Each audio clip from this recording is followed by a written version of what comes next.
Ya, ini dia. Ini Lalu ya. saya minta pemerintah Hmm. untuk mengeluarkan dia paspor khusus untuk dia bisa pergi ke Pulang. Israel. Untuk tapi catatan pemerintah bilang harus dia bawa pulang, nggak boleh ditinggal di sana. Ya, biasa pakai perjanjian kan. Hmm. Saya akan bawa dan saya akan kembalikan. Seperti itu. Nah, saya bawa, lalu saya bawa lagi dia punya saudara yang lain yang sekarang tinggal ada di Manado. Ada di berapa? 4 orang mereka. Saya bawa ke Israel.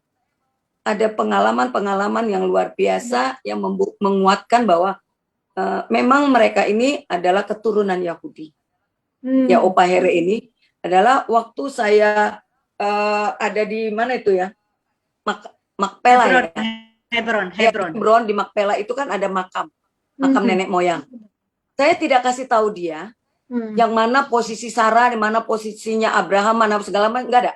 Hmm. Saya biarkan dia beri. Di situ ada orang Yahudi, di situ udah ada intelijen mereka untuk ngecek kebenarannya, karena kan saya setiap kali bergerak itu dipantau sama mereka. Nah, waktu saya ke sana saya bilang, Opa, kamu mau berdoa di mana? Mau pegang makam yang mana? Saya biarkan dia.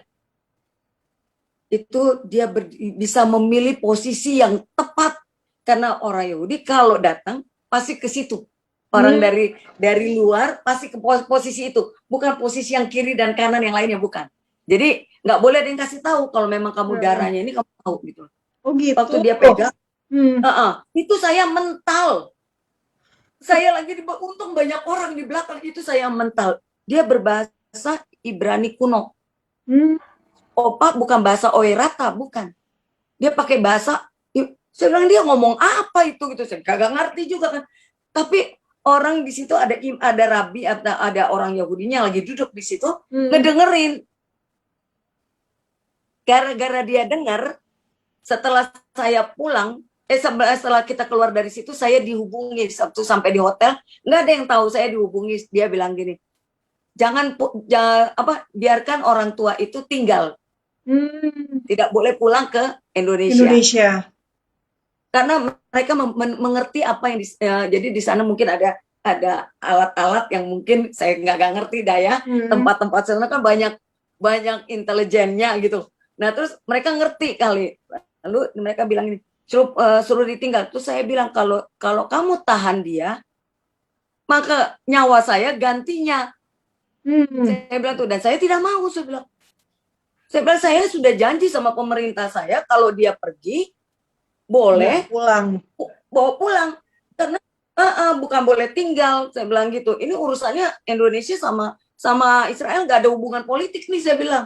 Hmm. Jangan jadi bikin masalah, saya bilang gitu. Terus mereka bilang gini, ya nggak bisa karena dia orang Israel, katanya gitu.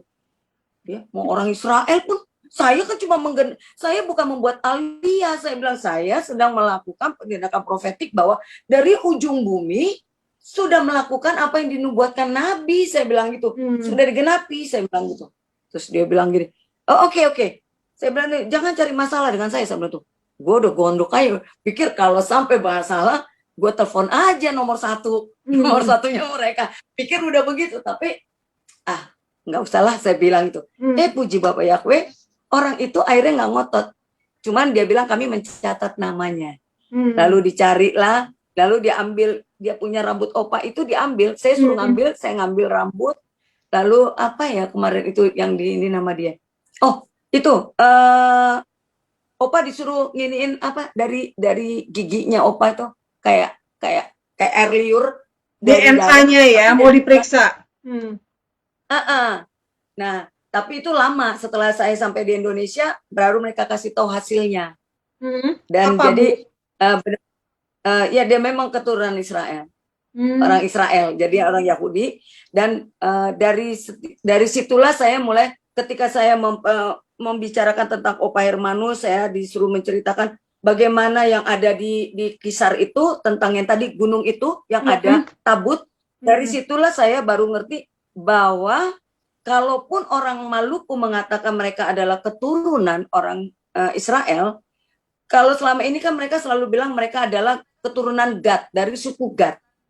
Kalau nggak salah ada siapa itu yang ada bukunya juga. Iya, Presley. eh Presley. ya, ya kalau nggak, dia kan tulis katanya mereka itu dari suku Gad kan. Ya. Maka saya bilang, no, kodenya adalah ketika mereka bilang ada tabut, kotak yang dipahami sebagai tabut di Pulau Kisar. Maka saya bilang mereka adalah Lewi.